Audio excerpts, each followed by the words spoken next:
প্রিয় ছোট্ট শিক্ষার্থী বন্ধুরা, আমাদের চ্যানেলে তোমাদের সবাইকে স্বাগত ও শুভেচ্ছা। আজ আমরা স্বরবর্ণ দিয়ে ছবিসহ শব্দ গঠন শিখব।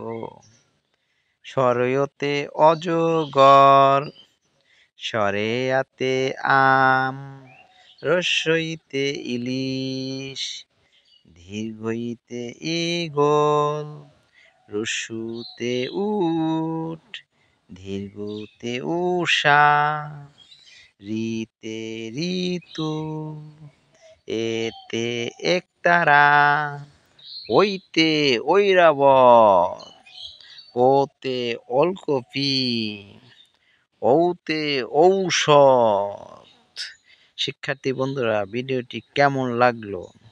ভিডিওটি ভালো লাগলে চ্যানেলটি সাবস্ক্রাইব করে দিও।